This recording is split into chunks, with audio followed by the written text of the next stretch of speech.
Morning, friends. It's Heather at Bush Poppy Farm. New day. I have much less motivation today, but that's just because I'm tired.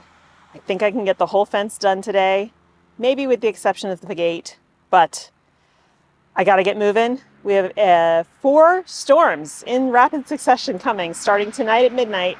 So my time is very crucial right now. So I'm going to set you guys up on time lapse. I'll probably just walk you through at the end what I did, but I'm going to be focused. I want to get this done.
This has been so frustrating.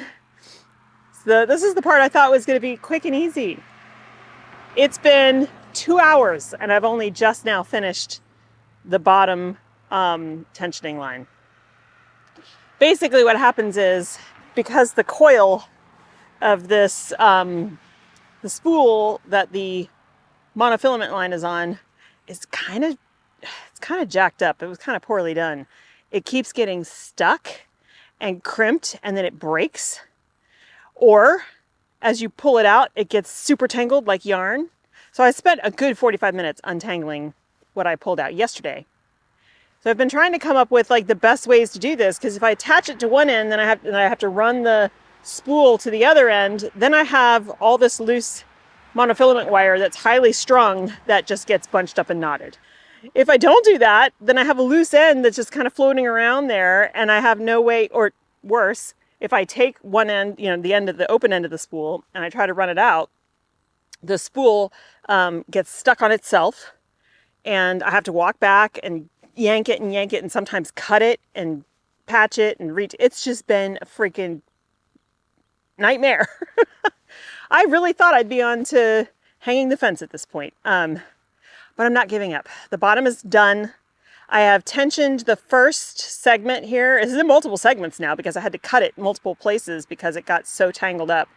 I want to show you how this tensioning system works. It's very, very simple. I'll do the next one and then I have 2 more to do. And then I've got to run the top one, which is going to be exhausting because it's high. And I'm already having trouble with the spool. I'm still trying to determine how I'm going to do this effectively, where I'm not trying to pull my hair out. So let me show you what the tensioning system looks like. So there were 2 options for tensioning, and I chose the least expensive one because I was already spending thousands of dollars on this fence, which would have been, I should have chosen the more expensive one. The Gripple system, which is actually much easier. It's a little tool called a Gripple, and it comes with a handle thing that you just pull the thing on both ends and it tightens it. But I've got this instead, which works. It's just very fidgety. So it's this round device that basically you put the wire through this slot at the top, and then you twist it using this basic tool. And then when you get it as tight as you want it, you slide this metal thing in, clip in, and it holds it in place and you can let go. And it does work. It's just very fidgety at first. So let me show you what I mean by that.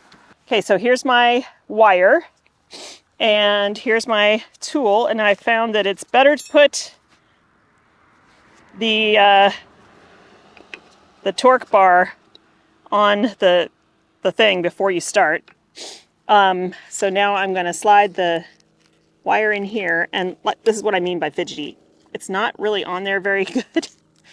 And then you just turn. And you turn until you feel like it's the tightness that you want. This one's pretty tight. And then, while you still have the tension on it, you slot this thing in, and that will hold it tight. Let me get the tool off. Or not. See? Now I gotta start again.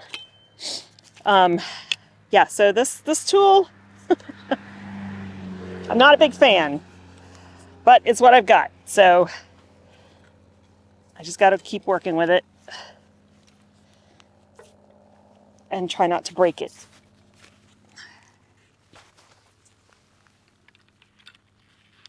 All right.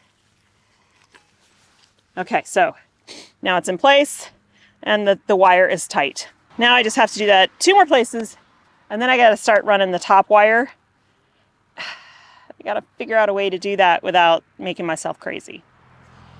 So doing the high tensioning wire went better because I rigged up a way to keep the spool relatively in place, but it still gets stuck. So I've got the Gorilla Cart here. I've got a stake through the spool center, and the brace bar and the original bar hold it in place.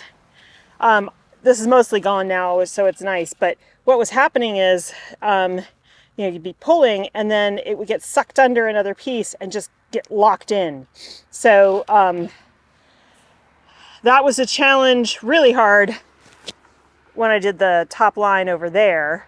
But I had to keep walking back and undoing it and walking back and undoing it. But with less and less material on there, like you see here, this time, this line was much easier. Now, I still need to tension it with that little tensioner tool I showed you. And then I can start rolling out the fencing.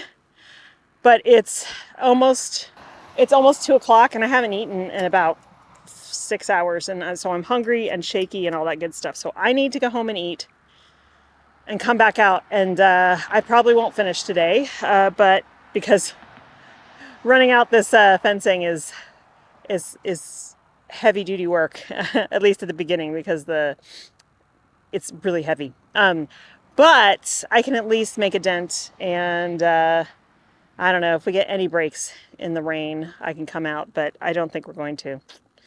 So definitely not as much progress as I wanted to make today, mostly because I ended up trying to get rid of knots in this stupid tensioning line. This literally took the whole day. So I'm going to go eat and come back out, and hopefully then I'll have some more energy and I can at least get maybe this long side of the fencing up. Okay, I am refueled and I'm back.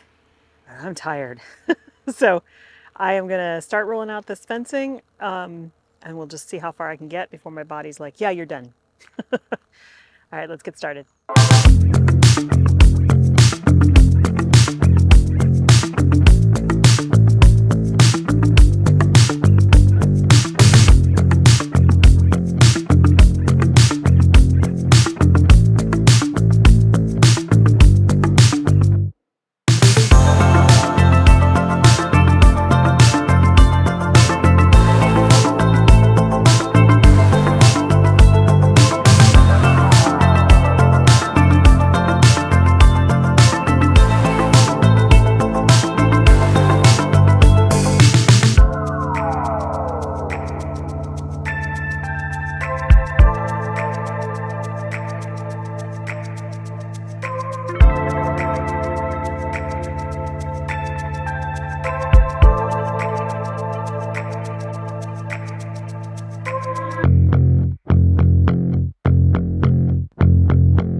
Okay, it's done.